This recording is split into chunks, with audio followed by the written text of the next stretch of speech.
পার্বত্য জেলা খাগড়াছড়িতে তৃতীয় দিনের মতো চলছে টানা সড়ক অবরোধ কর্মসূচি। তবে সোমবার বেলা ১২টা নাগাদ যুগ্ম ছাত্র জনতার ডাকা এই অবরোধ কর্মসূচি খাগড়াছড়ি মূল সড়কে শিথিল করা হলেও জেলার অভ্যন্তরীণ সড়কগুলোতে কর্মসূচি চলছে। এদিকে বেলা ২টা নাগাদ দেখা গেছে অবরোধ কর্মসূচির কারণে জেলার বিভিন্ন স্থানে আটকে পড়া পর্যটকদের নিরাপদ গন্তব্যে পৌঁছে দিতে সড়কে নিরাপত্তা দিচ্ছে যৌথ বাহিনী। এ সময় দেখা গেছে দূরপাল্লার বিভিন্ন যানবাহনের দীর্ঘ লাইন।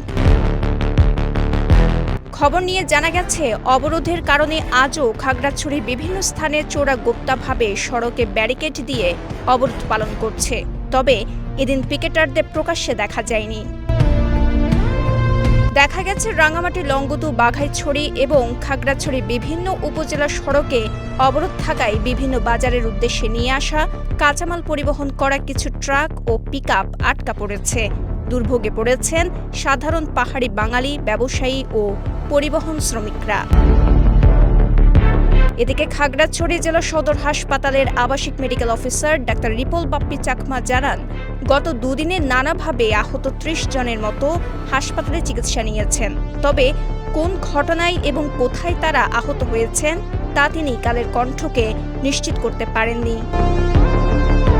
বেলা ২টা নাগাদ জেলা পুলিশ সুপার আরফিন জুয়েল কালের কণ্ঠকে জানিয়েছেন, সোমবার জেলার কোথাও কোনো অপ্রীতিকর ঘটনা ঘটেনি।